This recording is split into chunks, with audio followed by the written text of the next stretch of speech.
Bienvenidos a la primera sesión. El presidente de la Fundación acompaña a los que han participado en la introducción. Y bueno, a la derecha Enrique Pérez de la Sota, el jefe. También nos vemos aquí con Rosa de Marazuela y José Luis Pomar, Carlos Mestres. Como se ha dicho, el 50 aniversario del cumpleaños de la sociedad también se asocia a la otra efeméride, del primer trasplante de corazón registrado oficialmente en la historia, en Grotskur, en Ciudad del Cabo, por Cristian Bernal. Y la sociedad española aprovechó para mezclar, juntar y asociar las dos efemérides. Y bueno, aquí tenemos a los que saben de esto. Y el primero, pues, que nos va a hablar del aniversario de los 50 años del primer trasplante de corazón en el mundo es José Luis Pomar, que, como todos los miembros de esta sesión, no necesita presentación. Y, por tanto, José Luis, por favor, con la presentación. Muchas gracias, Carlos. Me ha dado mucha alegría ser el primero en hablar y, sobre todo, estar aquí, estar bien y en compañía de quienes realmente hemos hecho muchas cosas juntos y espero que todavía podamos hacer muchas más. Si me pueden dar diapositivas,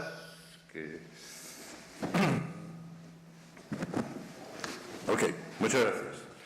Bueno, de lo que se trataba también un poco hoy era de hablar del primer trasplante de corazón. Trasplante de corazón que vino precedido de una situación que se ha comentado hace un rato también hoy, que era el establecimiento en nuestro país de unas técnicas que hasta entonces no se utilizaban, y fue Gregorio Rábago quien hizo la primera intervención quirúrgica de corazón abierto, lo que de alguna forma marcó un hito, marcó el principio de una era de la que hemos disfrutado todos muchos años. Yo creo que es justo decir que desde aquí, desde Madrid, pues empezó un poco esto. Pero en la historia del trasplante, y yo procuro traer algo un poco más entretenido que cómo se ponen los puntos de sutura, etcétera, parece que se pensó incluso muchísimo antes de lo que hubiéramos tenido en la cabeza. De hecho, en el siglo XIII, Cosme y Damián, hermanos gemelos físicos, que hacían lo que podían de manera altruista para sanar a personas enfermas, fueron quienes probablemente hicieron lo primero. Según cuenta la leyenda dorada de Santiago de la Vorágine, llamado Jacobo de Barache, el diácono Justiniano, que trabajaba en dicha basílica, se hallaba al borde de la muerte debido a una grave isquemia de una de sus piernas, algo que también nos concierne, quizá causada por una enfermedad que todos recordaréis, el ergotismo, que por suerte hoy no vemos apenas. El diácono rezó a los santos implorando su curación. En su sueño se le aparecieron Cosme y Damián al lado de su cama, portando instrumental quirúrgico, en aquella época cuchillos, ungüentos y algunas otras cosas así, serrín, etc., y vistiendo una túnica y una capa. Esto lo hemos visto en el cuadro. Amputaron entonces la pierna enferma al diácono y Cosme preguntó a su hermano: ¿y qué hacemos ahora? Damián respondió: en el día de hoy ha muerto un hombre moro, etíope en otras versiones, y ha sido enterrado en un cementerio cercano. Podemos usar una de sus piernas, pues él ya no la va a necesitar. Y así lo hicieron, cortaron la pierna del difunto y la unieron al muñón del diácono utilizando uno de sus ungüentos. Al despertar, Justiniano sintió que había recobrado fuerza y salud, recordó el sueño y al mirarse la pierna vio que estaba sana y sin rastro alguno de enfermedad, aunque lo más llamativo era de alguien de raza negra. El asombrado diácono acudió al cementerio donde, con la ayuda de varias personas curiosas, abrieron la tumba y hallaron el cuerpo de un hombre negro sin una pierna y a su lado la pierna enferma del diácono.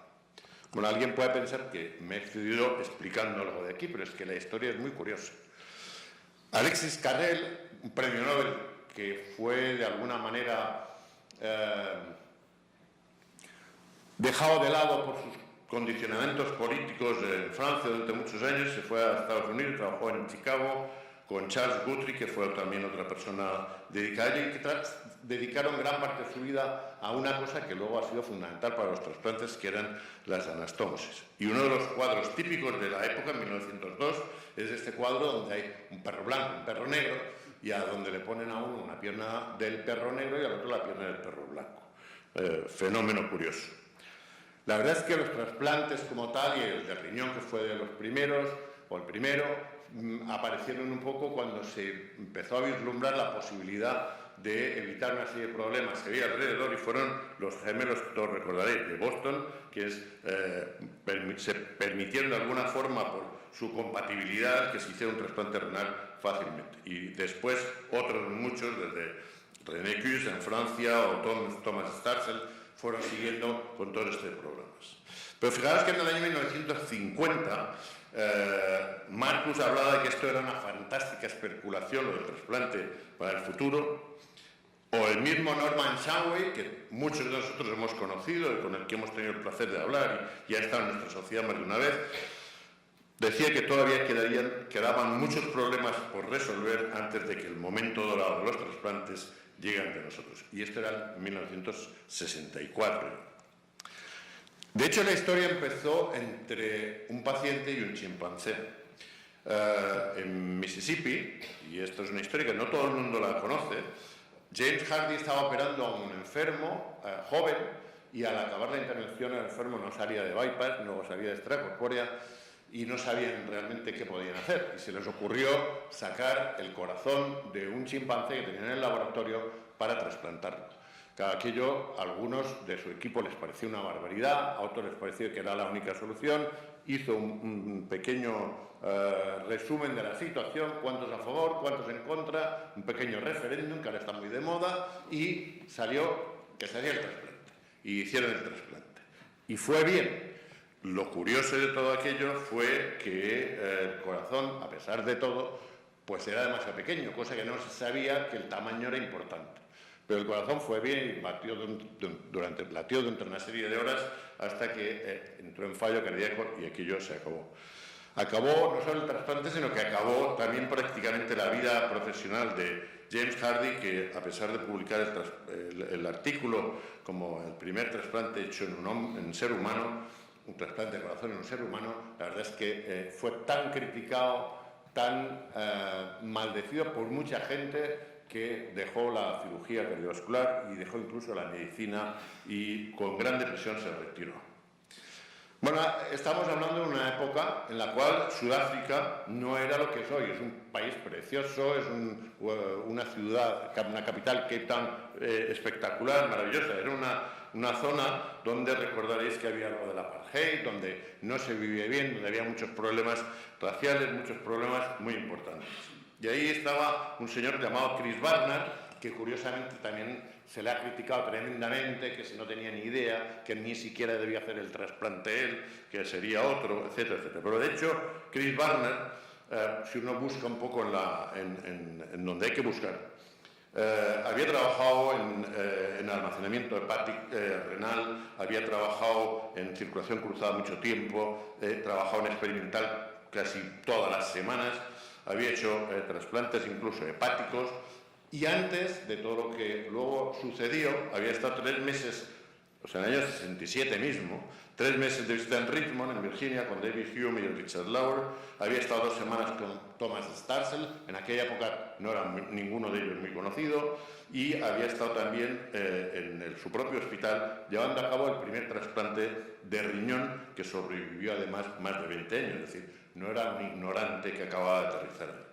Pero las historias se crean y se montan alrededor de cosas por gente que a veces no tiene ni la más mínima idea. Una de ellas, curiosa también, que quería compartir con vosotros en un momento, era del llamado cirujano clandestino Hamilton Nackie.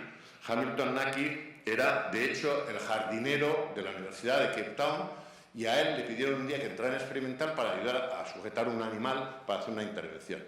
Le gustó el tema, fue entrando, fue acostumbrándose a ir al experimental, hasta el punto que a veces le decían: Hamilton, cierra el que sea, el babuino, el perro, la jirafa, lo que fuera, y él se quedaba ahí cerrando, y le gustaba, luego abriendo, etcétera, y fue un hombre que, viniendo de jardinero, pues entró allí y como técnico estuvo tiempo. Un pequeño paréntesis: el día 2 de diciembre del 67, Denise Darvall, una joven blanca atropellada al cruzar una calle, fue trasladada con urgencia al hospital en Ciudad del Cabo, donde se le diagnosticó muerte cerebral, aunque su corazón seguía latiendo. Era el tercer potencial donante. Había habido 2 donantes primero, de raza negra, que el hospital, debido a la situación del apartheid y todo el problema que había, dijo que eso iba a ser un conflicto grave y que no. Y de hecho se escogió la tercera persona porque era de raza blanca, que es esta señora que tienen aquí. Estas son imágenes reales de la habitación donde estaba el paciente esperando, el quirófano, como podéis ver aquí, Luis Vaskansky, la hora, el día, lo que se estaba haciendo. Fijaros en una cosa curiosa, cómo se calculaba la cantidad de sangre y era pesando las compresas antes y después para ver la cantidad de sangre que estaba perdiendo el paciente, cosas que a veces ya se nos han olvidado. El postoperatorio con unas máquinas un poquito ya pasadas de moda, como podéis ver, pero la realidad es que aquello fue muy bien. Volviendo a Naki, que lo habíamos dejado ahí, quizás las palabras de Barnard despistaron un poco cuando murió, porque dijo: Naki tenía mayor pericia técnica de la que yo nunca tuve, pero probablemente es algo que se dice cuando una persona querida fallece. Eso se tergiversó y se llegó a decir que había sido uno de los mayores cirujanos, Naki, el technician, el jardinero, y que al final se quedó con una modesta pensión de jardinero. Yo creo que eso nos debe dar también a enseñar que muchas veces las cosas no. Esta señora es la única persona que vive después del primer trasplante, que tuve yo el año pasado la suerte de estar con ella, y era la perfusionista del primer trasplante, Dean Friedman, entrevistada en la televisión. Es la única persona que vive toda aquella. Fue, yo creo que todos lo recordaréis, fue realmente en toda la prensa nacional, internacional, hasta los papas querían saludar a Christian Barnard, en todos los periódicos, en todas las revistas, en todos los sitios salía Christian Barnard como una cosa espectacular. Pero los dos cirujanos americanos que habían estado más metidos en el tema, pues se quedaron un poco frustrados, no solo frustrados, sino un poco reticentes a aquello que habían hecho, que no se pensaba que todavía se estaba preparado. Pero de hecho, también estaban ellos preparados. Cantrubitz tenía preparado para hacer un niño en Nueva York, en el Maimónides, un trasplante, justo en diciembre del 67 también. Es decir, las críticas, como siempre, pueden ser relativas. Hicieron en Ciudad del Cabo un segundo trasplante en el 68, otro paciente que también fue bien, fotos, bicicleta, etc. El primero falleció al mes y pico, como todos recordaréis, no fue de largas duraciones, tampoco lo fue el segundo excesivamente, pero en cualquier caso empezaba algo nuevo en nuestra especialidad que hizo que gente, y en esta fotografía no es uno de Podemos, como alguno me dijo, es del doctor González de Vega y Hans Borst, que fueron los primeros visitantes que acudieron a Ciudad del Cabo a ver cómo había ido el primer trasplante. Y si alguno tiene ocasión de ir allí, están los corazones en formol del donante, del receptor, etcétera. Como podéis ver aquí, hoy por hoy sigue siendo el hospital casi igual, las mismas paredes, las mismas cosas dentro. Barnard se le conoció porque se casó 3 veces, tuvo 1000 historias, etcétera. Escribió libros, se convirtió realmente en una celebridad. Pero también hay que tener en cuenta que todo eso, que es parte de la vida de este señor, iba acompañado de 10 trasplantes entre el 67 y el 73. Los primeros 4 sobrevivieron una media de 300 días, es decir, un año, y algunos, como el quinto, vivió 13 años o el sexto 23 años. Por tanto, no podemos decir que era un incompetente que no tenía ni pajolera idea de cómo se hacía. De hecho, la técnica era, y es, y todos lo sabemos, sencilla. Lo que hizo que su uso se extendiera en grupos sin los conocimientos mínimos de inmunosupresión y que los resultados fueran nefastos. A los 2 años, fijaros que prácticamente la supervivencia era casi ridícula. Fue realmente duro.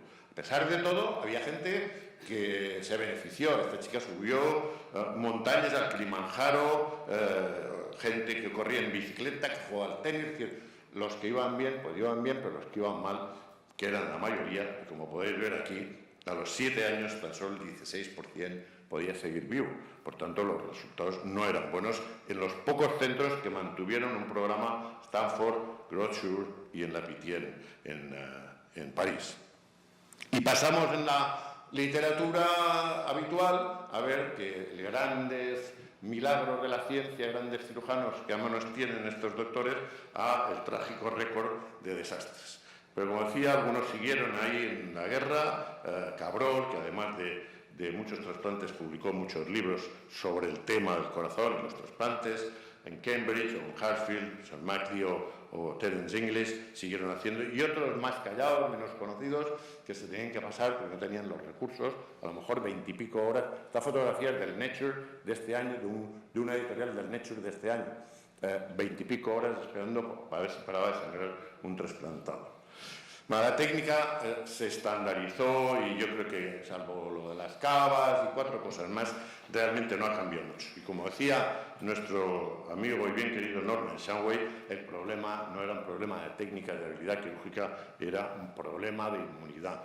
Y esto radicalmente cambió con la llegada de un fármaco que todos conocemos, que es la ciclosporina, y hizo que los resultados, pues, de cada vez a mejor, y aquí lo vemos, como los últimos, fijaros que no tienen ya nada que ver con aquellos a los 7 años, 18% de supervivencia, y son cifras realmente excepcionales. Pero si a alguien le debemos mucho en lo que estamos haciendo es a los coordinadores de trasplantes.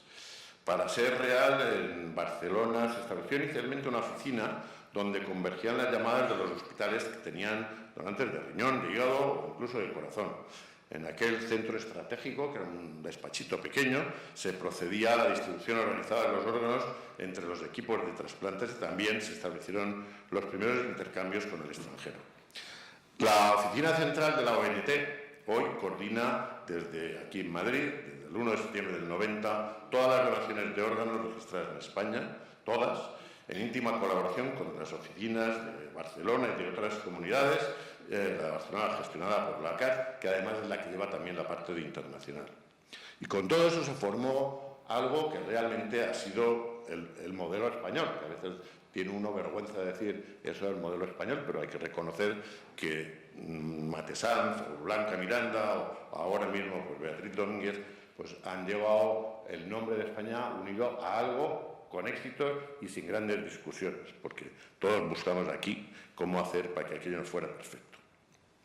Nosotros no tuvimos tanta suerte y tengo que decir que nosotros al principio, luego hablarán del trasplante en España, tardamos unos años, pero quería poneros esto para deciros que como no pudimos hacer el primer trasplante, porque otras personas lo hicieron, nos metimos en otra línea que era en la de los homoinjertos y hoy por hoy pues tenemos la suerte que a nivel europeo, el banco de nuestro hospital o del BST que se llama ahora, es el primer banco multitejidos de Europa.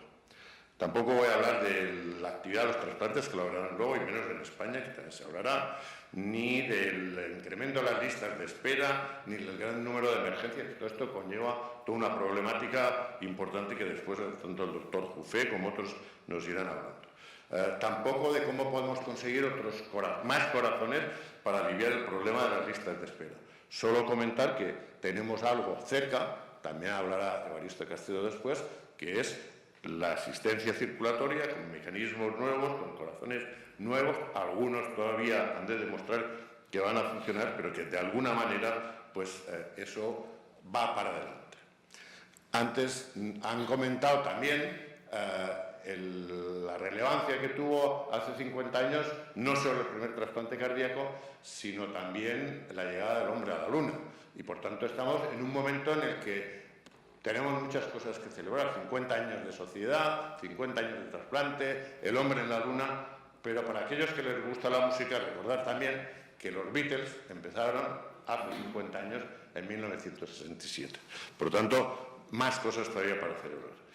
No quisiera acabar, aunque no veo yo la última diapositiva, que se queda perdida, para decir que en realidad lo blanco casi nunca es solo blanco, lo negro casi nunca es solo negro, lo gris siempre es gris, y a mí particularmente, y creo que a vosotros, lo gris no nos gusta. Muchas gracias.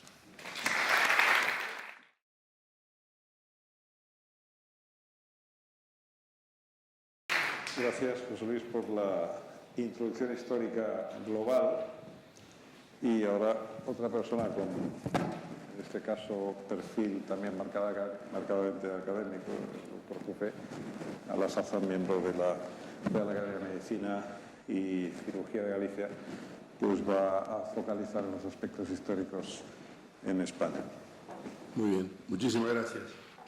Lo primero, muchas de las cosas que iba a decir, me voy a mantener en los 15 minutos que me han dado, pero primero, ante todo, quería decir que la historia del trasplante cardíaco se debe a todos aquellos que iniciaron el trasplante cardíaco, los 19 centros que iniciaron ese trasplante cardíaco, los más de 7.800 pacientes trasplantados, donde se incluyen cardiólogos, cirujanos, intensivistas, anestesistas, enfermeras, perfusionistas, etc. Un poco esa es la historia del trasplante. Yo en 15 minutos les voy a dar un pantallazo, porque he sido protagonista en dos primeros trasplantes, uno en Madrid y otro en Galicia, y es un poco lo que voy a contarles. La agenda que tengo preparada para hoy en 15 minutos es claves para que un proyecto disruptivo, como es el trasplante cardíaco, se desarrolle. Primeros trasplantes cardíacos en España, el trasplante cardíaco en Galicia y nombrar el primer trasplante cardíaco neonatal. La semana pasada estuve en Cambridge visitando a mi hijo Diego, que se dedica al medio ambiente, y tuve la oportunidad de ir a una conferencia de Eric Scholgen, que es el secretario ejecutivo para Medio Ambiente de Naciones Unidas. Y él dijo que para un programa de medio ambiente se desarrolle, hace falta estas 4 cosas, que se aplican claramente al trasplante y a muchos otros proyectos disruptivos que ha pasado por la historia de la cardiología y la cirugía. El conocimiento científico, la política y liderazgo, que la población participe en este proyecto o en el proyecto concreto y que la empresa pública o privada se involucre en ello.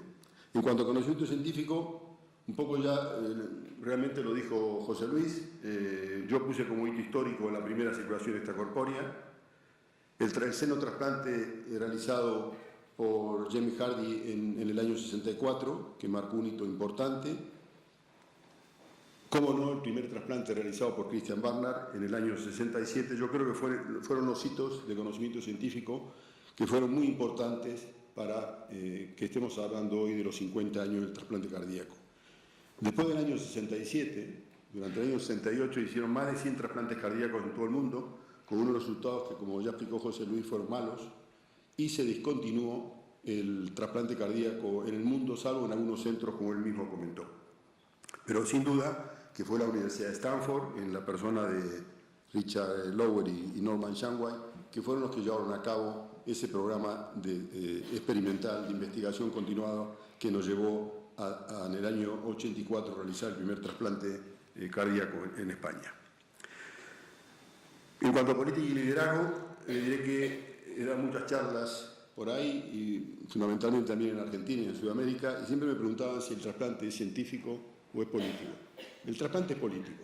El trasplante es una decisión que se inicia en forma política, después se va haciendo poco a poco científica, pero la decisión inicial de cada uno de esos primeros trasplantes fue, como veremos después, política. No cabe duda que la Organización Nacional de Trasplantes y el doctor Matesán, Rafa Miranda y mucha gente que trabajó con ellos, los coordinadores, fueron una pieza clave para ello. Me acuerdo yo todavía en la época de Puerta de Hierro, año 84 hasta el 89 que se crea la ONT, llamar tipo buitre a todas las unidades de cuidados intensivos que rodeaban Madrid para ver si tenían un donante, que por favor avisaran telefónicamente para ir a por él. O sea que el trabajo en esa época fue realmente muy artesanal. Ya lo comentó también José Luis, España es el primer país donante por décadas y eso lo debemos a mucha gente. Comentarles si el trasplante es político o científico. Yo siempre me inclino que el trasplante es una decisión política y de hecho todos los políticos y expresidentes en su plataforma electoral y dicen siempre trasplante y donación es lo que venden los políticos. La comunidad tiene que participar, la sociedad civil tiene que estar involucrada, aunque somos el primer país en donantes, con más de 43 donantes por millón. La negativa familiar todavía es muy importante y en Galicia el año 2016 ha sido mayor del 25%. O sea que uno de cada 4 donantes gallegos dice no al trasplante. O sea que es muy importante este dicho que hemos mantenido a través del tiempo: no hay trasplantes si no hay donantes. Es importante dar a conocer, y ya lo comentó José Luis, yo creo que la ONT ha hecho un papel extraordinario y a ello le debemos los récords en donación y en trasplante. Una sola diapositiva para mostrarles el año 89, que el asunto era artesanal, cómo fue subiendo el número de donantes por millón hasta situarse en lo que es hoy, 43 donantes por millón. En cuanto al sector público-privado que está involucrado, no cabe duda que los nuevos inmunosupresores, antibióticos, son importantes para el control de las infecciones, y no cabe duda también que la introducción de la ciclosporina en la parte clínica por Jane Borrell y Sir Roy Calne fueron unos hitos también históricos que ayudaron a llegar a lo que fue después el primer trasplante cardíaco en España. El primer trasplante cardíaco en España se realizó en el Hospital La Paz, como estaban todos ustedes, en septiembre del año 68, lo realizó el doctor Martínez Bodiu y su equipo.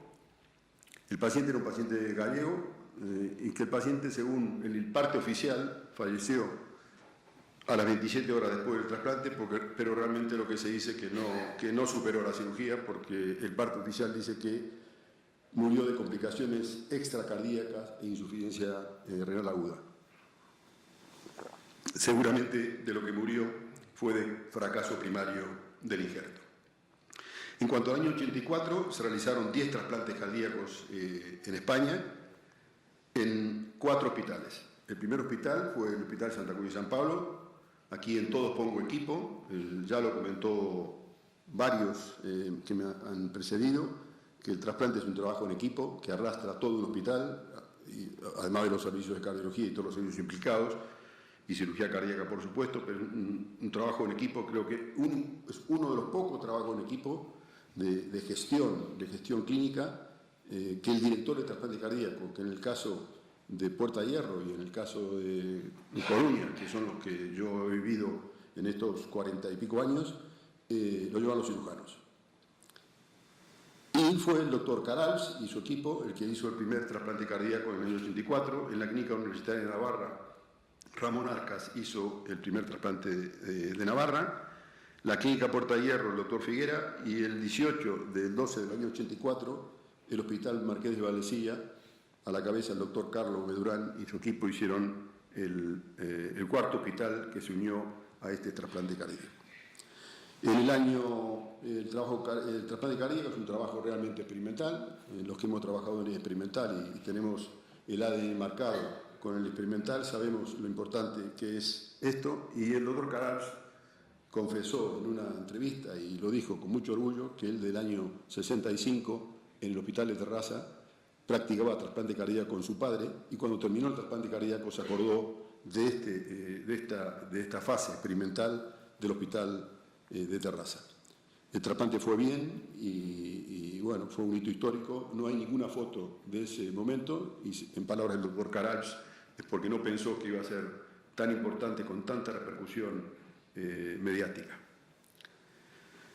El primer trasplante cardíaco fue muy curioso, porque yo estaba en experimental trabajando en mi tesis doctoral, y el doctor Diego Figuera, que era cirujano impecable, y yo me gustaba mucho a mí la hipertensión portal, no era cosa más gratificante que llegar al hospital, ver un paciente con un balón de Sestaken tirado de la nariz, llevarlo al quirófano, hacer una portocava y que deje de sangrar. Entonces, por eso, mi querido jefe me dice: vaya usted, Jufé, a Pittsburgh a ver el trasplante hepático y vamos a empezar con el trasplante hepático. Bueno, fui a Pittsburgh y estuve ahí en la época de que se hacían 2 y 3 trasplantes hepáticos por día, era impresionante, y empecé un día, me enteré que había simultáneamente un trasplante cardíaco, fui a ver el trasplante cardíaco, volví a Puerta de Hierro y le digo: mire jefe, el trasplante hepático hay que hacerlo, pero primero el cardíaco, mucho más fácil. Póngase usted a trabajar de eso, que vamos a hacer no sé qué, no sé cuánto. Lo fui a experimentar, bueno, el doctor Telle, que está presente, también colaboró con eso y estuvo con nosotros, trabajando codo a codo, y mucha otra gente. El 27 de septiembre, me acuerdo como si fuera hoy, del año 84, llegué a Puerta de Hierro a las 8:30 de la mañana, que era la hora que yo llegaba. Pasé visita por la planta, en la planta 1 me acuerdo, estaba ingresada una niña procedente de Andalucía, que tenía 11 años, y que estaba con caquesia cardíaca fatal, pues venía para trasplante cardíaco. Y de ahí me fui a ver los enfermos de reanimación, que habían sido operados el día anterior. Llego ahí, el residente me dice, en esa cama hay un donante con traumatismo craneoencefálico. Yo creo que el corazón mío se puso no a 200, a 5000. Bajé las escaleras, lo presentado en el despacho al doctor Figuera y le dije, doctor Figuera, acaba de ingresar una niña para trasplante cardíaco y arriba en la 4ª planta tenemos un donante. La misma frase, Cufé, encárguese usted personalmente, vamos a hacer hoy el trasplante. Hablé con el doctor Telles, con el doctor Burgos, que estaban también en ese momento por ahí, que estuvieron después en el quirófano, y todo el hospital habló de trasplante cardíaco de ese día. Pero lo curioso, que a las 2 horas de ya estar todo montado, no se había realizado el grupo sanguíneo de la que había llegado a la noche, de Loli, la miocardiopatía dilatada.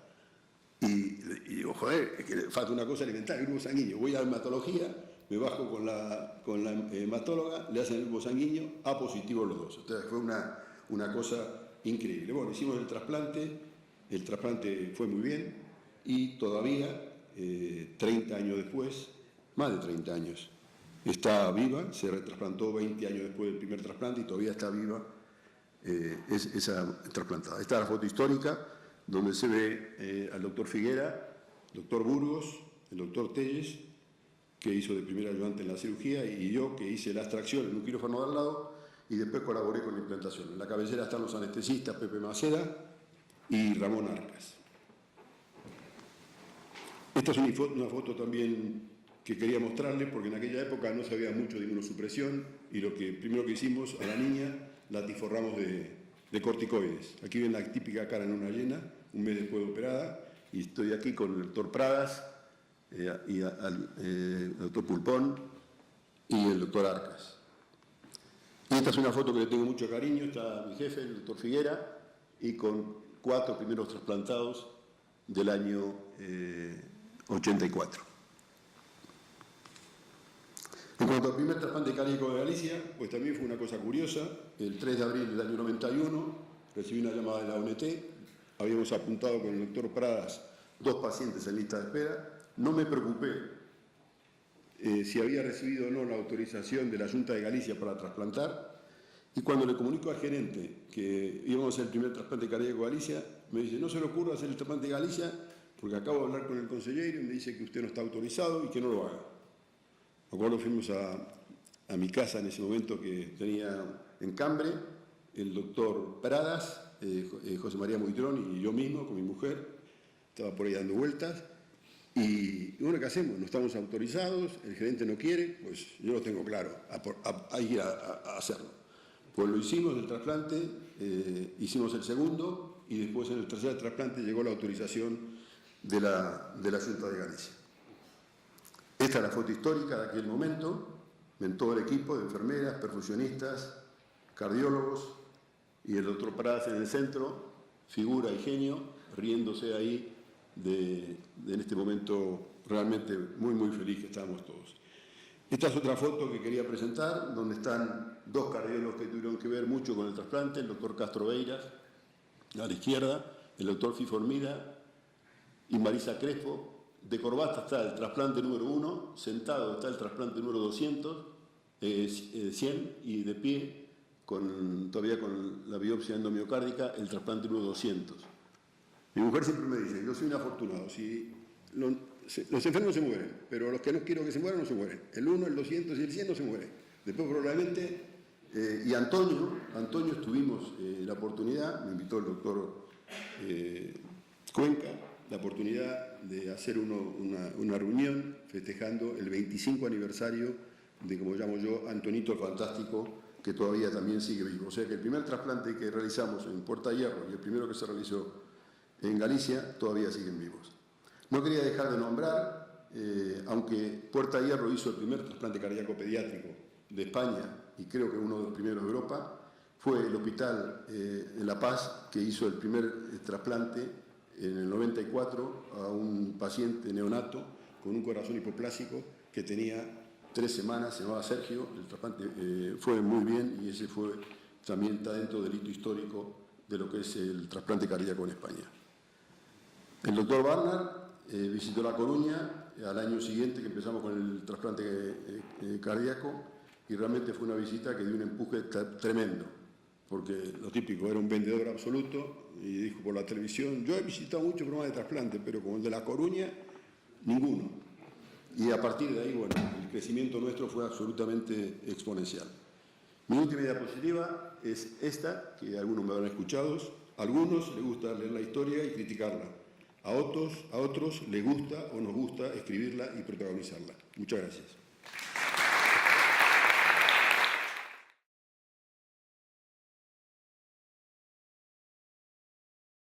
Gracias, Alberto. Ahora, como ya se ha mencionado en las dos presentaciones previas, el papel fundamental de la Organización Nacional de Trasplantes, pues está claro que está aquí, y el modelo español al que se ha querido tomar está claramente afectado a nivel internacional. Forma parte de eso que se llama la marca España, y eso con los resultados absolutamente pues no discutibles ni discutidos, y por tanto vamos a ver ahora la aportación de la ONT como organización modelo a través de Rosa Marcela. Muchas gracias. Muchas gracias. Buenos días a todos. Lo primero que querría, antes de empezar mi presentación, es dar las gracias por la invitación al comité organizador y a la presidenta de la Sociedad Española de Cirugía Torácica Cardiovascular, la doctora Centella. La invitación se extendió a la Organización Nacional de Trasplantes para que viniera la doctora Domínguez Gil o la persona que ella considerara. Se da la circunstancia de que en este mismo momento todo el equipo médico de la ONT, excepto yo, está en Santander, porque ahora mismo se está celebrando el Congreso Nacional de Coordinadores de Trasplantes. Siempre se queda una persona en Madrid, este año me ha tocado a mí, así que también me ha tocado venir aquí, y soy yo la persona que se honra en celebrar con ustedes el 50º aniversario del primer trasplante cardíaco.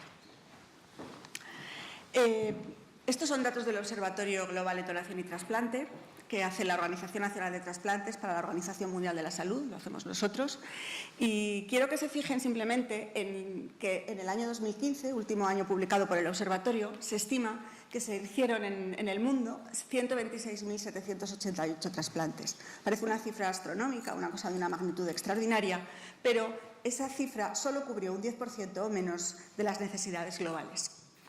Si nos circunscribimos al ámbito de la Unión Europea, estos son datos de la newsletter Transplant, solo se trasplantó un tercio aproximadamente de la lista de espera reconocida.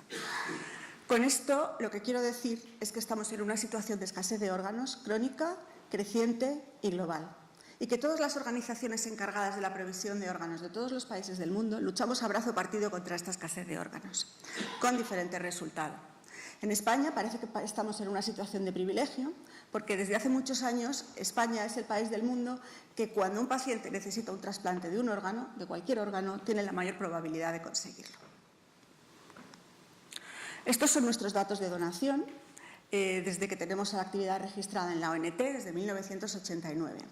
Y vemos claramente tres fases que se ven bastante bien en la línea roja, que luego veremos cómo se relacionan con el trasplante cardíaco. La donación en nuestro país se ha hecho tradicionalmente, nuestro modelo, el modelo español, que es muy publicitado, muy publicado y del que hablamos mucho, ahora hablaré yo de él, se ha basado tradicionalmente en España en la donación en muerte encefálica, la persona fallecida por criterios neurológicos. A principio de la primera parte de la curva vemos que crece pues, con alegría, bien, hasta más o menos el año 2000, hasta el cambio de siglo. En esa época teníamos muchos donantes, teníamos muchos donantes fáciles, muchos donantes jóvenes, procedentes de accidentes de tráfico. Y claro, eran donantes en muerte encefálica, eran traumatismos craneoencefálicos. Pero a partir del año 2000 eso empezó a cambiar. En España se produjeron una serie de cambios sociosanitarios, llegó la Ley de Seguridad Vial, llegaron los códigos ictus y empezamos a perder esa facilidad para tener donantes jóvenes, donantes en muerte encefálica. Empezó a hacerse donación en asistolia de tipo 2 en algunos centros, muy levemente, y cada incremento en la donación de un año para otro costaba muchísimo esfuerzo a la red de coordinación, porque no teníamos los mismos donantes que teníamos al principio. En el año 2006, los responsables de la donación en España, el Consejo Interterritorial y el doctor Mate Sanz, viendo lo que estaba pasando, la reducción del potencial de donación en muerte encefálica, lanzaron un plan nacional muy ambicioso con una serie de medidas que se llamó Plan Donación 40, y a partir de ese momento, a partir sobre todo de 2010, tenemos una tercera fase en que empezamos a recoger los resultados otra vez de esas medidas tomadas en el año, o decididas en el año 2006-2007. Este crecimiento que estamos teniendo ahora, que ha vuelto a repuntar, está suponiendo un esfuerzo extraordinario para la red de coordinación española, porque se están atendiendo dos frentes. Por un lado, una de las medidas era la optimización de la muerte encefálica. El potencial de donación en muerte encefálica no ha seguido aumentando, ha seguido disminuyendo. Y con eso, la red está manteniendo el nivel de donación en muerte encefálica que proporciona muchísimos donantes. Y por otro lado, además, se está trabajando y se está empezando, ya hay más de 70 y pico, 80 centros que hacen donación en asistolia controlada, la pujanza de la asistolia es lo que nos está proporcionando ese repunte de crecimiento que tenemos ahora, en donación, claro.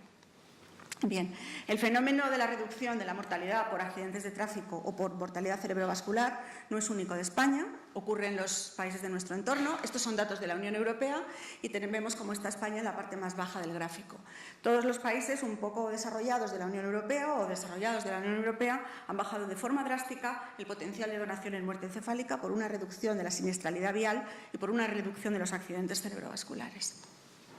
Bien, ¿cuál es la razón por la que España es la líder mundial en donación desde hace muchos años? Pues hay tres razones. La primera es el famoso modelo español de donación y trasplante, del que luego revisaré rápidamente los elementos porque seguro que todos ustedes lo conocen. Este modelo es un conjunto de medidas, un sustrato, una especie de matriz sobre la que corre todo nuestro proceso y sobre la que se toman decisiones y se realiza la actividad de donación. Es como un hardware, para que nos entendamos. Y después ya digo que revisaremos los puntos. La segunda razón por la que todo funciona muy bien es nuestro proceso de donación.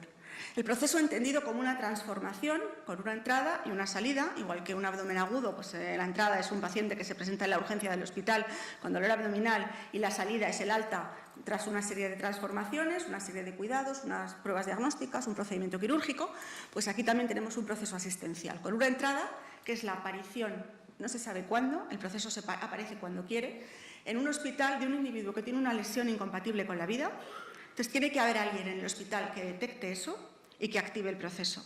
A partir de ahí empiezan a producirse una serie de fases o transformaciones, todas ellas limitantes, de manera que si en una fase se produce un error, el donante y los órganos se pierden, y llegamos a la salida, que son una serie de pacientes trasplantados que salen de la lista de espera. Por término medio, 2,84 pacientes trasplantados por donante. Ya he dicho que el proceso no se produce cuando quiere, no se produce cuando se quiere, no es un proceso de fabricación y el órgano no se compra. Simplemente cuando aparece la posibilidad, nosotros tenemos que estar ahí para convertir esa posibilidad en pacientes trasplantados. Y el tercer elemento por el que, hasta ahora lo hemos hecho todo muy bien, no es una cuestión estructural ni de procedimiento, es la plasticidad del sistema, la capacidad de adaptarnos a lo que ha pasado. Esto realmente depende de las decisiones que han tomado los responsables y de las decisiones a largo plazo y de las decisiones que también toman día a día los profesionales. Gracias a esta plasticidad que hasta ahora hemos tenido y no sabemos si vamos a seguir teniendo, aunque luchamos por ello, esta plasticidad nos ha hecho crecer a pesar de la reducción de la mortalidad por accidentes de tráfico, de la mortalidad cerebrovascular y seguir trasplantando y creciendo en el trasplante a pesar de los donantes expandidos añosísimos que tenemos y con comorbilidades. Tenemos donantes en algunos órganos por encima de 90 años. Bien, vamos con los elementos del modelo muy rápidamente. El primero es la red de coordinación española. La red de coordinación española, que es uno de los elementos clave, se ha constituido exactamente igual, de forma especular, lo diré, que la Administración Sanitaria Española. Tenemos profesionales en los centros, los coordinadores de trasplantes que están ahí, que activan el proceso y que se encargan de todo en el hospital, pero además tenemos unos profesionales en la Administración. En primer lugar, en la Administración Autonómica y luego, en nuestro caso, en la Administración Estatal. Nuestro trabajo es encargarnos de que la relación con las administraciones es facilitar todo el proceso que ocurre en los hospitales. Estos dos niveles, los niveles administrativos, por decirlo así, nos reunimos periódicamente en un foro técnico, no político, que es la Comisión de Trasplantes del Consejo Interterritorial del Sistema Nacional de Salud. Nosotros vulgarmente le llamamos el CIT. Pues nosotros tenemos 4 CITs al año, más o menos, y siempre que es necesario, hay un CIT de urgencia que se puede hacer por teleconferencia, porque todas las decisiones que se toman en donación, los proyectos que se hacen, cualquier decisión se toma en el CIT. El perfil del coordinador. Ya he dicho que es fundamental tener a esas personas en los hospitales porque son los que detectan y activan el proceso y se encargan de toda la logística. Son médicos o enfermeros del propio hospital. Lo habitual es que sean médicos. En los hospitales pequeños hay 1 o 2 y en los hospitales grandes lo que hay es equipos de varias personas coordinados por un médico responsable, un coordinador responsable.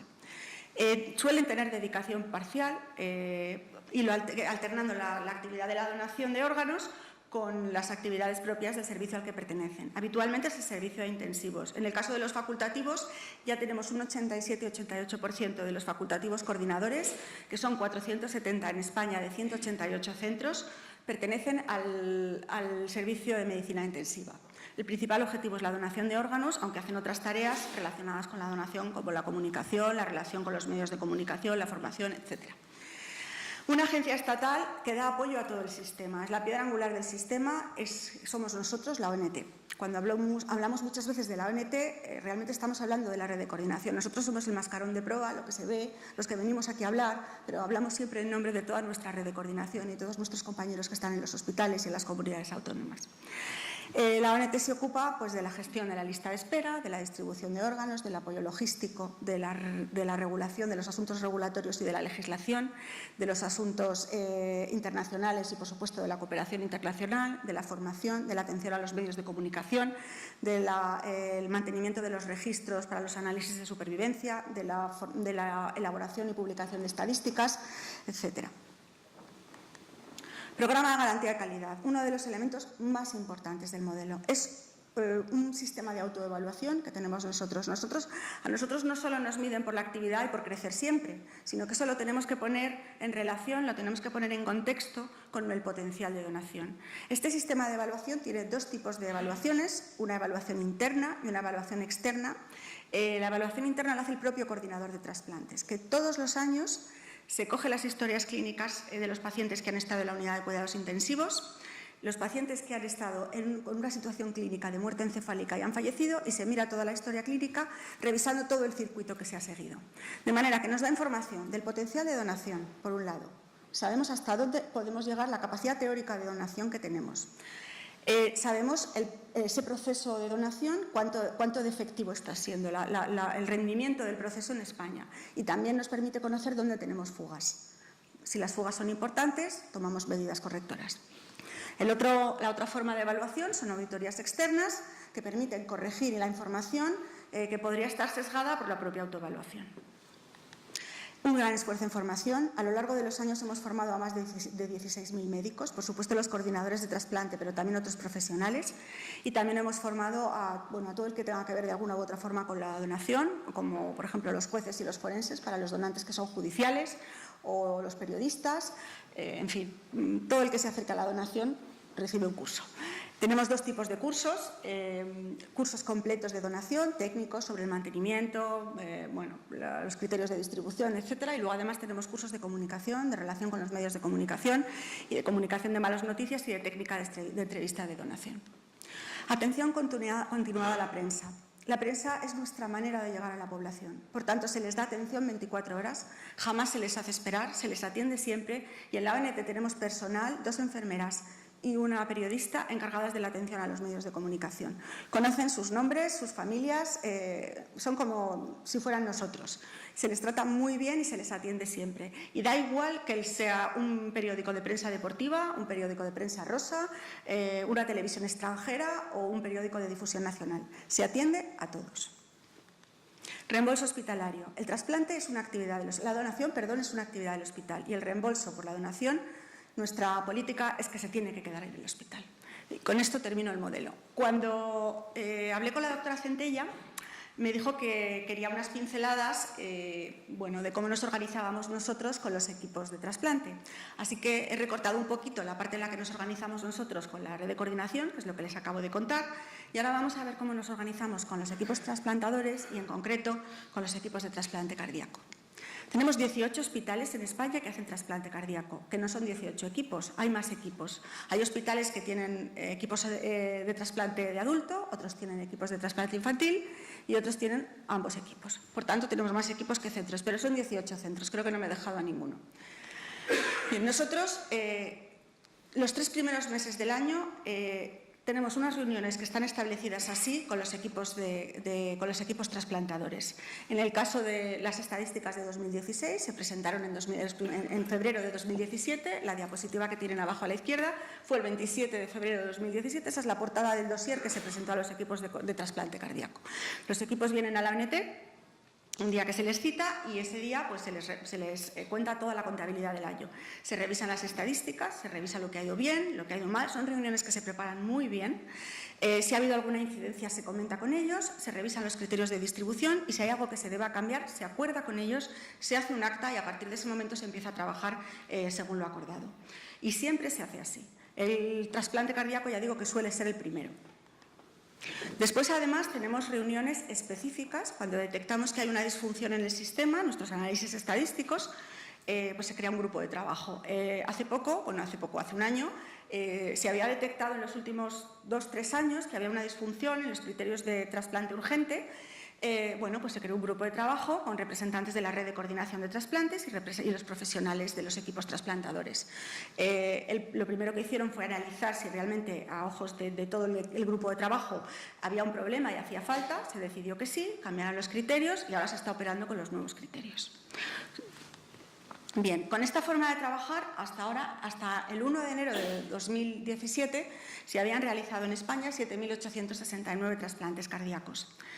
Ya ha anticipado el secretario general de Sanidad que además de los que llevamos este año, pues hemos superado los 8.000 trasplantes cardíacos en España, que creo que es una excelente noticia.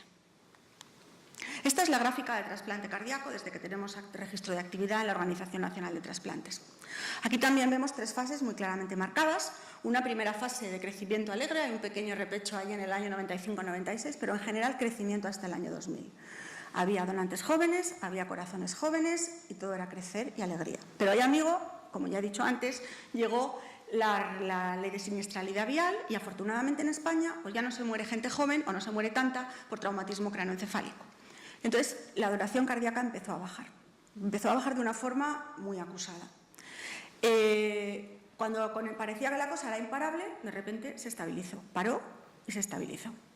En esa bajada y en esa estabilización yo creo que han influido muchas cosas, pero hay 2 factores que creo que es muy importante que mencionemos. Ni que decir tiene que esa bajada del trasplante cardíaco bueno, se debe en parte a una infrautilización de los corazones que hace que en las estadísticas internacionales otros países con menos donantes tengan más trasplante cardíaco que nosotros. Bien es verdad que posiblemente esos países, no lo hemos mirado o yo no lo he mirado para preparar esta presentación, posiblemente esos países tienen donantes más jóvenes, que parece ser que es el problema. Bien, los 2 factores o los 2 fenómenos que parece a mí, aparte de la variabilidad intercentro, de las comunidades autónomas, de cuestiones prácticas, los pacientes, todo ese tipo de cosas, 2 factores que han influido muchísimo en esa bajada y en esa estabilización, que creo que ha sido una adaptación por parte de los profesionales, de ustedes. En primer lugar es la inclusión de pacientes en lista de espera. A partir del año 2000 empezaron a bajar los pacientes en lista de espera, los nuevos, las barras verdes. Y bueno, nosotros lo que creemos es que aparecieron una serie de terapias nuevas, farmacológicas y no farmacológicas. El doctor Castedo seguramente las explicará mucho mejor que yo, así que no voy a hablar de ellas, pero de alguna manera competían con el trasplante. Y a ojos, según se mira el gráfico y se ve ese gráfico, las personas que estamos habituados a mirarlos, parece que se ha llegado a un efecto de saturación.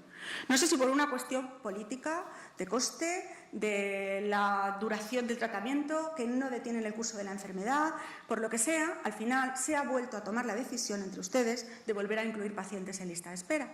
Y se están otra vez acumulando pacientes en lista de espera. Y eso significa además más probabilidad de trasplantar. El segundo fenómeno es una disociación brutal, tremenda, entre la oferta y la demanda. En España se empezaron a morir solo personas muy mayores, ya digo que los tráficos desaparecieron, y los equipos trasplantadores de corazón quieren corazones jóvenes. Eso es así. Y nosotros no podíamos ofrecer nada más porque los donantes eran los que eran. Ahora mismo, en 2016, con la corrección que ahora les explicaré que se ha producido, la edad media del donante en muerte encefálica era de 61,3 años. Y la edad media del donante solo cardíaco, bueno, cardíaco y de otros órganos, pero cardíaco, 46 años. Hay una diferencia impresionante de 15 años. Esto, como ya he dicho antes, determina una infrautilización que se ha corregido. Y la corrección también ha venido de los propios profesionales. Bueno, hay un artículo, no lo he sacado porque no es un artículo nuestro, es un artículo de ustedes, publicado por 8 equipos, en los que se analiza la supervivencia, dependiendo de si los corazones son menores de 50 años, de donantes menores de 50 años o de donantes mayores de 50 años. Es un artículo muy interesante. Entonces, eso lo que indica es que se ha producido una reflexión entre los profesionales, que estaba descendiendo en picado el trasplante, y que llegó un momento en el que se decidió que había que utilizar los corazones y que había que analizar si esos corazones valían. Bien, pues los profesionales han respondido trasplantando más corazones mayores. Bueno, a nosotros eso nos encanta, claro, porque se utilizan los donantes que nosotros obtenemos. En azul tienen los donantes mayores de 45 años y en rojo encima los donantes mayores de 60 años. En los últimos años, a partir de 2010, se ve claramente que esos dos intervalos se incrementan muchísimo. Edades que hace, no sé, 20 años eran impensables. Si descendemos a nivel de variabilidad intercentro, todavía hay centros que hacen esa práctica, la llevan a cabo con mucha frecuencia. Los 3 primeros es un ejemplo. Están todos cegados, los he cegado yo porque no es el día para comparar centros. Los 3 primeros se ve que trasplantan personas mayores, muchas personas mayores por encima de 60 años y muchas por encima de 45 años. Y otros pues todavía no se han incorporado a esa tendencia. Los que tienen las barras azules abajo, esos no cuentan, esos son equipos de trasplante infantil, o sea que esos no valen. En este sentido, también me gustaría destacar algunos de los centros. Ya he dicho que es una decisión que han tomado los profesionales. Hay un centro en particular que sí quiero mencionar, que es el Complejo Hospitalario Universitario de A Coruña, el CHUAC, que ha hecho una labor pedagógica impresionante entre los profesionales, entre los equipos de trasplante para la utilización de corazones mayores. Y es justo reconocer la labor pedagógica que han hecho. Y bueno, por nuestra parte, es la última diapositiva que les traigo. También queremos reducir esa disociación. Sabemos que hay 2 equipos en el mundo que están empezando a utilizar donantes de corazones, corazones de donantes, lo diré bien, en asistolia controlada. Uno está en Australia, otro está en el Reino Unido. Y bueno, está empezando a plantearse qué se podía hacer aquí. Ayer, antes justo del Congreso de Santander, hubo una reunión del Consejo Interterritorial y es una cosa que sé que se debatió. Se está empezando a estudiar, se está pensando cómo se hace, es una noticia que les traigo fresca, vamos. Y bueno, pues hay posiblemente 2 centros que van a empezar no a trasplantar evidentemente, pero sí a ver cómo están esos corazones. El donante en asistolia es un donante más joven. Podrían interesar, evidentemente no nos interesan los que tienen un infarto por la calle, los de tipo 2A, pero sí nos interesan los de tipo 3, la asistolia controlada. Muchos pacientes que a lo mejor tienen enfermedades neurodegenerativas, como una ELA, son más jóvenes y tienen los corazones en buen estado. Y esos nosotros, si empezamos a hacer esto, se los podríamos proporcionar. Y porque también es nuestro objetivo proporcionarles corazones más jóvenes. Y yo, esto es todo lo que les quería decir. Yo no traigo foto con el doctor Wagner, desgraciadamente no le llegué a conocer. Quiero darles las gracias por estar hoy aquí, un placer, felicitarles y felicitarnos todos por los 8.000 trasplantes cardíacos en España y felicitarles en mi nombre y en el de la ONT por los 50 años de trasplante cardíaco. Enhorabuena. Gracias.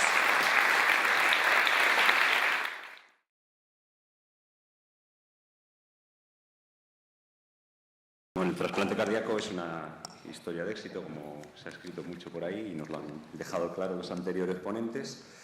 Pero llega hasta donde llega y tiene su escasez de donantes, sus limitaciones y por eso ha habido que echar mano de otras. ¿Puede poner la presentación, la pequeñita? No, esta no, la del moderador, porque el doctor Castedo nos va a hablar del futuro del tratamiento de la insuficiencia cardíaca, pero le hemos dado poco tiempo y muchas cosas de las que hablar y como estamos en un día de celebraciones, yo quiero quitarle solo un minuto de su presentación para hacer un recuerdo de nuestra sociedad, del trabajo también de otros pequeños pioneros. Si la tiene bien y si no, pasamos al doctor Castedo. Esto es, esto no, pásela. Esa estaba borrada, aquí estamos. Parece que la asistencia es algo de hoy en día y la novedad, pero la realidad es que si nos remontamos a 30 años atrás, ya se implantaban asistencias como soporte al trasplante. De nuevo Santa Cruz y San Pablo el primero, pero al año siguiente en la Clínica Universitaria el primer Toratec y al año siguiente en la Princesa el primer BCM, que como saben era una asistencia cardíaca totalmente española. Es decir, que la asistencia, que es la hermana pobre del trasplante, o la pariente pobre del trasplante cardíaco, ya tiene su vigencia desde mucho tiempo atrás. Y es que el doctor Castedo es el coordinador, el responsable actual del grupo de trabajo de trasplante y asistencia circulatoria de la sociedad. Por eso él va a hablarnos de una serie de cosas, pero como ven, la asistencia ha tenido un gran despegue en nuestra sociedad. Aquí se crea en el año 2006 el grupo de trabajo por iniciativa personal y empeño y pesadez de Emilio Saura, y como ven, quieran reconocerlo o no, los que ahora se apuntan al carro de la asistencia, esto tuvo mucho que ver en el gran boom o en el mini boom que ha tenido la asistencia cardíaca en España y que ha permitido el soporte al trasplante cardíaco. Y por eso quería hacer esta introducción, porque estamos hablando de años de trasplante. Como ven, las primeras épocas del trasplante de la asistencia era una cosa anecdótica. Por aquí en el 2006 empieza el grupo de trabajo y, como ven, en el impacto como asistencia o trasplante urgente previamente asistido, pues ocupa casi el 80% en estos últimos años, y a lo largo de los últimos, como ven, el impacto va siendo creciente. Es decir, que el trasplante está muy bien, es lo que es, pero desgraciadamente o afortunadamente necesitamos otra serie de cosas, y es lo que nos va a contar Evaristo Castedo. Pero sirva esta mínima presentación como homenaje a los pioneros también de la asistencia en estos 50 años de la sociedad.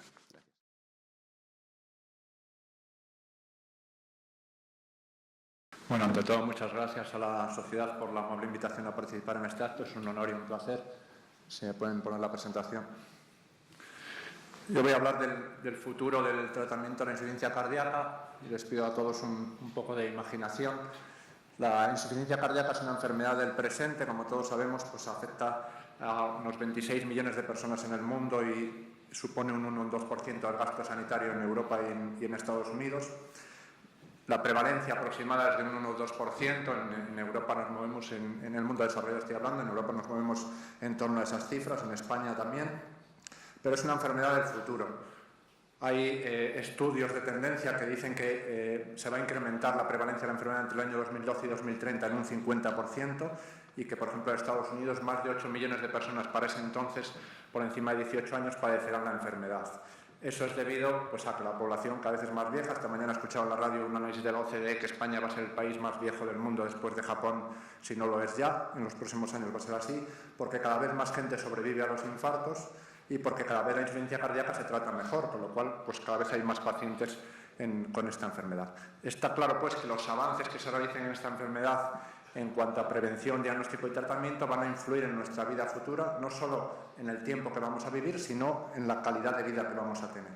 Hasta hace poco la insuficiencia cardíaca se creía que era un síndrome único y el tratamiento, aunque variado, pues no dejaba de ser los fármacos, últimamente la terapia de resincronización y en último caso el trasplante cardíaco. Hoy por hoy se sabe que la insuficiencia cardíaca es una enfermedad mucho más compleja de lo que se creía, que realmente engloba varios síndromes, la insuficiencia cardíaca con fracción de eyección reducida, que es lo que hasta ahora se venía llamando insuficiencia cardíaca, pero también la insuficiencia cardíaca con fracción de eyección normal, una nueva entidad, e incluso la insuficiencia cardíaca aguda como un síndrome diferente. Y todas ellas, la insuficiencia cardíaca en conjunto es una enfermedad heterogénea desde el punto de vista fenotípico, fisiopatológico y pronóstico, no solo interindividuo, sino también intraindividuo. Es decir, un paciente en distintos momentos de la enfermedad puede tener un síndrome con distinta fisiopatología que en otra fase. Es por ello que el tratamiento, que es lo que me trae aquí a hablar, de esta enfermedad en los próximos años y actualmente ya es un tratamiento mucho más amplio y complejo. Podremos actuar sobre la enfermedad modulando el eje neurohormonal con nuevos fármacos que van a salir, como el valsartán sacubitril, que son prometedores. Podremos reutilizar el corazón dañado, mejorando la función de los miocardiocitos, pues con nuevos sensibilizadores al calcio. Actuar sobre el colágeno, que tan implicado está en la remodelación del ventrículo izquierdo, pues con moduladores de la degradación y su síntesis. Podremos también reparar el corazón con la cirugía de la disfunción ventricular, cirugía coronaria, cirugía valvular y el trasplante celular. Vamos a poder también reprogramarlo en las enfermedades que tengan una base genética y también con la terapia de resincronización bien conocida ya, pero hay una serie de factores en los que pues nosotros también como cirujanos, que esto es una reunión de nuestra sociedad, pues vamos a tener algún papel más. Uno de ellos es la actuación sobre el remodelado del ventrículo izquierdo. Hay 3 técnicas que quería comentar brevemente. La primera es algún dispositivo nuevo que está saliendo, como este que se llama el paracaídas. Son pacientes con insuficiencia cardíaca isquémica posinfarto en los que el ventrículo izquierdo se ha remodelado y tienen baja fracción de eyección. Es un dispositivo, como ven, pues, en forma de paracaídas de nitinol, una estructura de nitinol rodeada de goretes, que se implanta en el ápex del ventrículo izquierdo, de forma que se excluye las zonas aquinéticas, de alguna manera se reconfigura la geometría del ventrículo izquierdo y mejora la eficiencia de la contractilidad. De momento, lo que se ha demostrado con este dispositivo es que es seguro su implantación y que se reduce el volumen del ventrículo izquierdo. Otro de los dispositivos que se va a emplear en los próximos años es lo que se llama la restauración ventricular quirúrgica sin circulación extracorpórea y sin ventriculotomía. Es un dispositivo que se llama el Bioventrix y esto se utiliza en pacientes también con un infarto y disfunción ventricular que tienen una escara a nivel anteroseptal. Y básicamente el dispositivo consiste en 2 placas de 2 cintas de titanio que se encuentran a los extremos de unas cuerdas de polietileno. El objetivo es implantarlo a través de catéteres, se implanta pues, en la zona aquinética y de alguna forma al apretar el dispositivo pues, lo que se hace es excluir el área de la cicatriz, se reconfigura también la geometría del ventrículo y se mejora la eficiencia en la contractilidad. Lo que está demostrado en algún trabajo reciente con este dispositivo es que se reduce el volumen del ventrículo izquierdo, por supuesto, y que hay cierta mejoría sintomática. Aquí vemos pues, cómo la silueta cardíaca recupera un poco la normalidad. Y el tercero de los tratamientos que está surgiendo en este sentido son las inyecciones de biopolímero algisil, que estos son también en pacientes con insuficiencia cardíaca avanzada y disfunción ventricular. Lo que se está haciendo es una serie de inyecciones por minitoracotomía y con el corazón latiendo en el espesor del ventrículo izquierdo, excepto la zona septal, y el objetivo de este gel pues, es disminuir el estrés de pared, prevenir el remodelado. Hay algún estudio de 2016 en el que ha demostrado un beneficio en la capacidad funcional, en los síntomas y en la calidad de vida del algisil con tratamiento asociado a tratamiento médico frente al tratamiento médico estándar. Por supuesto que otra posibilidad va a ser asistir al corazón, ya lo es, la asistencia mecánica circulatoria es una realidad que va a tener mucho boom en los próximos años. Es de justicia hacer honor a la historia en este momento, pues en el siglo XVII un médico, físico y matemático francés que se llamaba Denis Papin, que desarrolló su carrera no solo en Francia sino también en Inglaterra, perteneció a la Royal Society de Londres, donde fue discípulo de grandes celebridades de la ciencia. Pues él inventó muchas cosas, probablemente mucha gente no lo sabe, pues entre ellos la olla express con la que cocinamos a menudo, pues es la llamada olla de papel, la inventó él, pero también inventó, que es lo que nos atañe, una bomba hidráulica, una bomba centrífuga de aspas rectas. Él hizo estos dibujos en el siglo XVII, se los presentó a los por entonces reyes de Inglaterra y la probó para sacar agua del Támesis. El caso es que no despertó el interés de los reyes y el invento pues permaneció, se dejó un poco de lado. Hoy por hoy sabemos que estas bombas tienen un uso muy amplio en la sociedad, aunque no se sabe. Por ejemplo, se usan en muchos sistemas de riego automático para regar desde un depósito. Lo que hacen es darle energía y movimiento a un fluido, en este caso el agua, y son bombas pues centrífugas como la de Papin.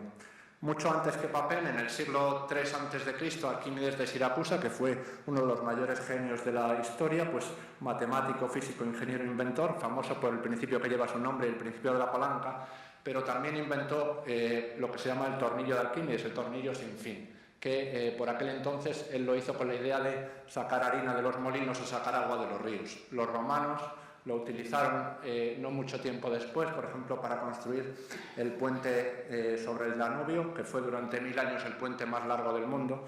Pues ese puente, que se hizo en tiempos de Trajano, lo hizo Apolodoro de Damasco, el ingeniero, y utilizó el tornillo de Arquímedes para drenar agua de las ataquías en las cuales se iban a poner los pilares. Bueno, pues lo que ninguno probablemente imaginaba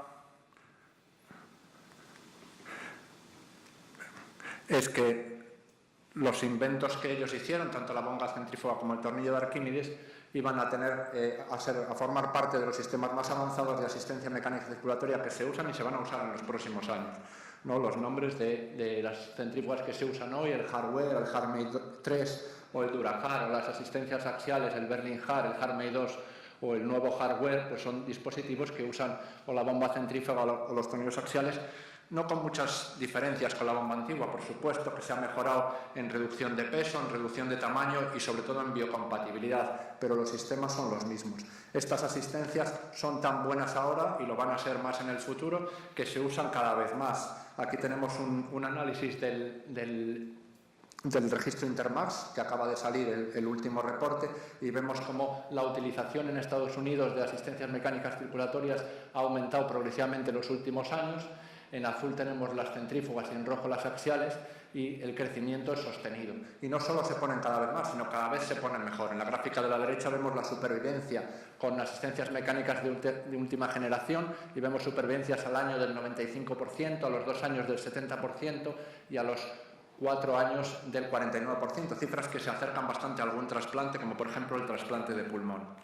Sí que va a cambiar el perfil de los pacientes asistidos. En los próximos años asistiremos a un aumento de la terapia de destino, que ya es un 50%, y en detrimento de la indicación como puente al trasplante, y también vamos a asistir a que cada vez se pongan asistencias circulatorias a pacientes menos malos. Pacientes en perfiles Intermax 3, 4 y superiores van a aumentar en detrimento de los pacientes en shock cardiogénico más malitos. De hecho, en el último reporte del registro Euromax, que va a salir este mes de octubre, un 48% de los pacientes ya están en estos perfiles avanzados.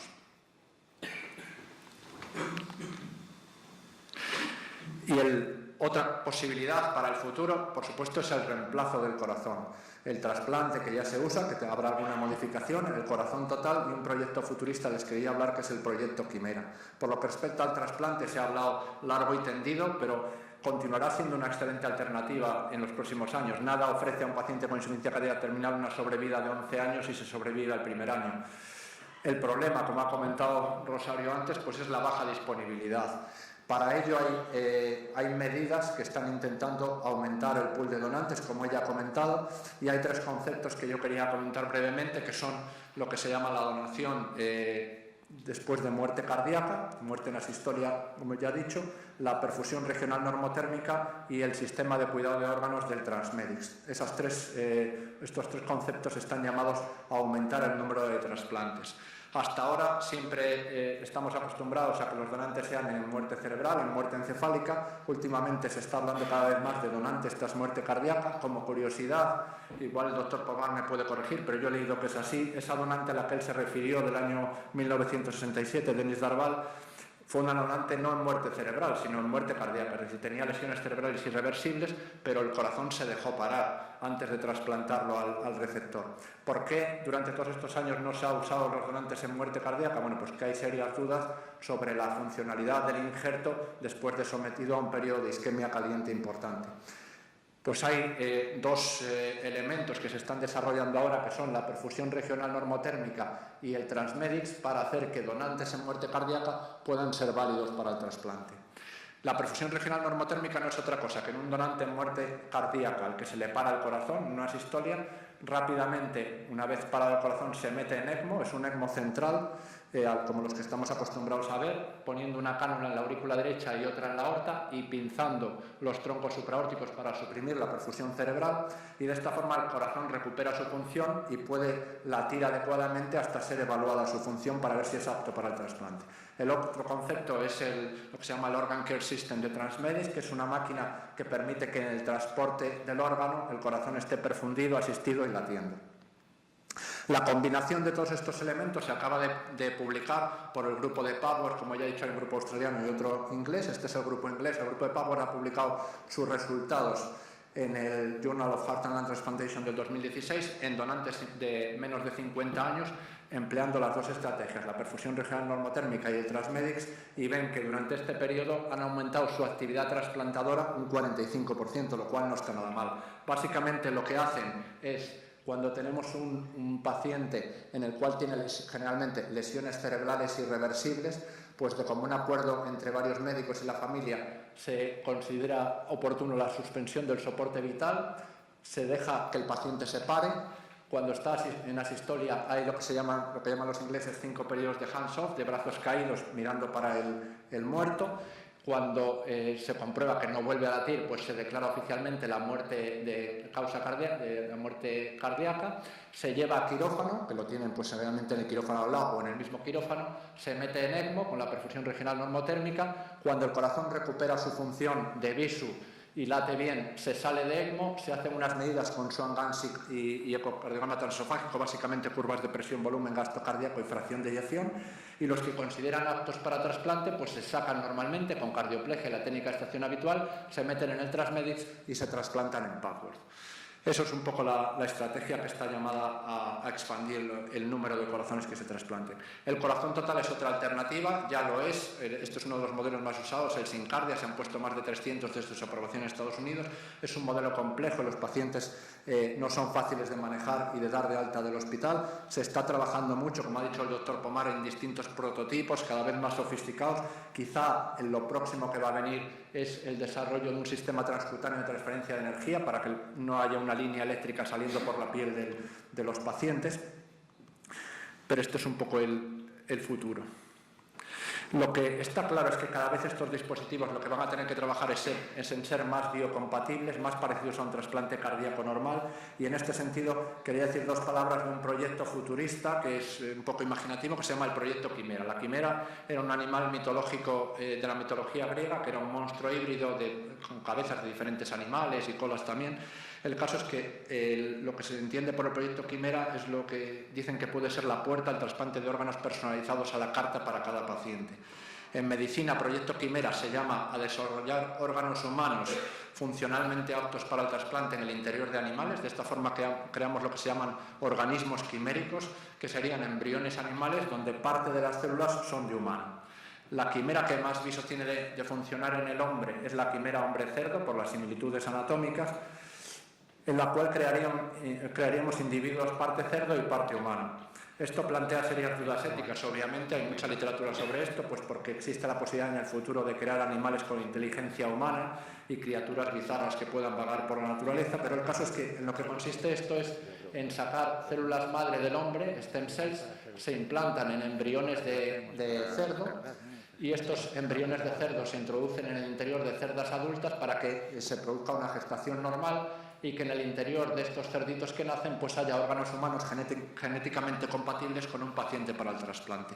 De tal forma que cada paciente podría crearse un cerdo con un corazón a su medida que le pueda servir para trasplantar. Esto pueden pensar que es una ilusión o algo demasiado imaginativo, pero el caso es que en la revista Cell del mes pasado ha salido este artículo en la cual es la primera demostración que existe de que el quimerismo es posible. Se han trasplantado células humanas a embriones de cerdo en la fase de blastocisto, se han introducido en el interior de cerdas adultas y han conseguido, suspendiendo la gestación a los 28 días, un embarazo del cerdo dura aproximadamente más de 110, pues a los 28 días han interrumpido la gestación y han analizado los embriones y se ven como células humanas es posible que se desarrollen en el interior de los cerditos. El caso es que queda mucho por recorrer, eso es seguro, pero se ha dado un primer paso para que sea posible hacer corazones a medida. Y lo último que les voy a comentar es la posibilidad de reconstruir el corazón también afectado en insuficiencia cardíaca, 2 conceptos que son la impresión 3D y la bioimpresión 3D. La impresión 3D es algo que ya se viene utilizando en pacientes con cardiopatías congénitas. Supone hacer una reproducción tridimensional del corazón en materiales plásticos o poliuretano a tamaño real. Esto hay muchos artículos en la literatura donde se crean pues, modelos de corazón con las cardiopatías congénitas que tienen. De esta forma ayuda a planificar la cirugía y realizar una cirugía pues, más adaptada a lo que tiene el paciente. Un paso más en la bioimpresión 3D, que ya está empezando a ser una realidad. En este caso no imprimiríamos modelos plásticos, sino tejidos. Se pueden usar células madre y en teoría nos obviamos el rechazo. Esto empezó ya, no es una cosa actual. En el año 2008, en la Universidad de Minnesota, hay este trabajo clásico en la literatura en la que se mantenía por una serie de técnicas el esqueleto fibroso del corazón de una rata muerta y se le introducían células de ratas vivas. El caso es que consiguieron un corazón más o menos rudimentario, pero con capacidad contráctil. De ahí a aquí han pasado más de 8 o 9 años y no se ha progresado mucho, pero sí se ha progresado, por ejemplo, en que ahora en las revistas nuestras científicas cada vez hay más artículos de bioimpresión 3D, por ejemplo, de prótesis cardíacas personalizadas. En teoría va a ser posible, con imágenes de resonancia de alta resolución, crear un modelo de la raíz aórtica y de esa raíz aórtica hacer una impresión 3D de una prótesis con células vivas que se adapte al paciente. Esto es un artículo que saqué ayer del JACC del mes pasado, en los que se plantea la posibilidad de, a partir de las imágenes de alta resolución, de crear también una válvula mitral impresa en 3D con tejidos biológicos. Lo único que no es biológico es el stent sobre el que va a apoyar y que en teoría se adapte perfectamente al anillo y al aparato subvalvular del paciente. ¿Y por qué no? Y con esta acabo. Aparte de imprimir en 3D partes de órganos, se van a poder imprimir órganos enteros. De hecho, hay algún trabajo, como ese que cito ahí de la Universidad de Northwestern, donde se han impreso en 3D ovarios con folículos funcionantes, que posteriormente introducidos en ratas han conseguido que las ratas se queden preñadas. Otro trabajo de la Universidad de Connecticut, se han impreso en 3D riñones funcionantes capaces de filtrar toxinas y, ¿por qué no? Quién sabe, en un futuro próximo se pueda imprimir un corazón apto para el trasplante sin problemas, con una impresora más o menos convencional. Quería acabar diciendo que todo esto que imaginamos como el futuro es posible, como decía Sir Isaac Newton, uno de los más grandes científicos de la historia, de forma humilde: divisé tan lejos porque trepé a hombros de gigantes, que nosotros estamos aquí 50 años después porque lo que tenemos es gracias a gigantes de la ciencia, gigantes de la ciencia de siempre y de nuestra ciencia cardiovascular en particular, extranjeros y nacionales, pues que ellos han puesto los cimientos y los pilares para que lleguemos hasta aquí, para que los próximos 50 años en tratamiento de insuficiencia cardíaca sean sin duda más apasionantes todavía. Muchas gracias.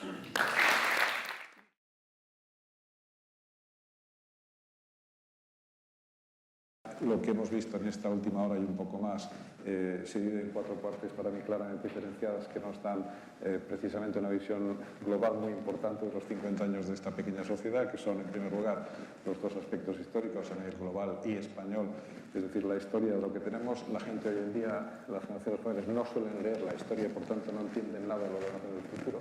Yo creo que es importante que hayamos tenido una perspectiva histórica global y nacional y por tanto felicitar a Francisco Mario Alberto Jufé. En segundo lugar, sí que está claro que la presentación de la ONT nos recuerda la base, es decir, precisamente los que trabajan en trasplante de todo tipo saben que la base es, lo que se ha dicho, la organización, la coordinación y el reclutamiento y fundamentalmente el trabajo en equipo, que se nos ha recordado de forma consistente, y el hecho de que tengamos, como es lógico, la representación de la Sociedad Española de Cardiología, la representación de la Fundación Española del Corazón, ya que el doctor Macaya está aquí, y otros colegas como la Sociedad Española de Enfermedades Cardiovasculares y la Asociación Española de Perfusión, pues queda claro que se está reflejando en el resumen de estos 50 años. Y por último, Evaristo nos ha dado una visión de conjunto de lo que es el futuro. Siempre el futuro es mañana. Cuando yo era pequeño, en esta sociedad se hablaba del futuro que es hoy. Y por tanto, la tremenda exposición, siguiendo la evolución del sustrato científico, que es lo más importante de una sociedad como la nuestra, yo creo que es de merecer. Y por último, decir que personalmente, no como director antiguo de la revista, sino que en el entorno socioprofesional en el que me muevo en los últimos años, todos los días se saca a colación el modelo que se está discutiendo en la sesión de esta mañana. Y en el caso personal, la última vez fue antes de ayer, precisamente con un caso que está pendiente de una decisión sobre el trasplante complejo. Y por tanto yo creo que ha sido una exposición fenomenal de estos 50 años y de lo que se supone que va a venir. Por tanto, si hay alguna pregunta, algún comentario, alguien que desee expresar su opinión antes exactamente de los próximos 4 minutos, y completaremos la primera media hora de retraso en este acto, es bienvenida. Y si hay algún comentario por parte de los ponentes, como es lógico, más.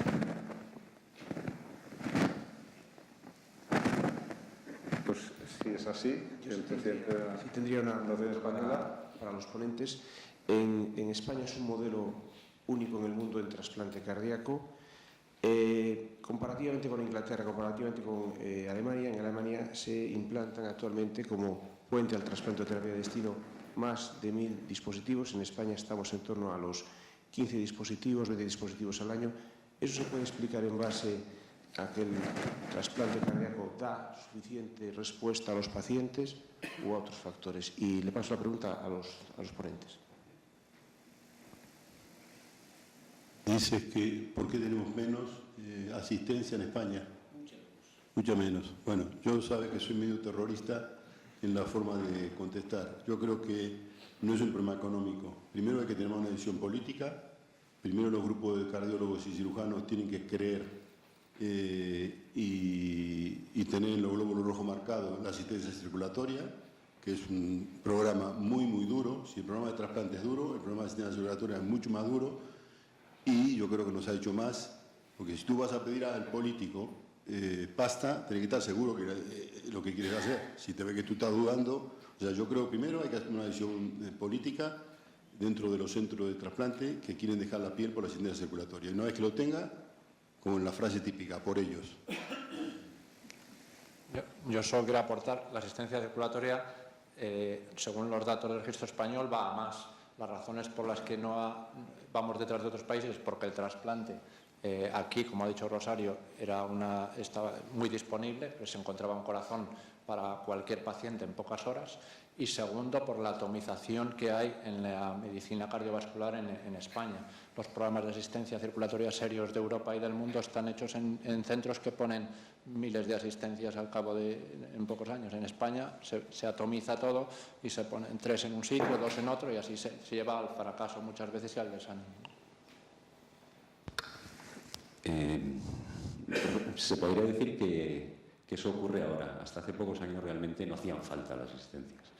Es decir, que el modelo español lo que hacía era eso, ofertarnos corazones en pocos días, incluso enfermos que estaban asistidos por un mismo. O sea, que asistencia sí que había, pero el tipo de asistencia al que tú te refieres pues, no hacía falta en España. Eso es lo que hizo que fuéramos completamente diferentes de Europa.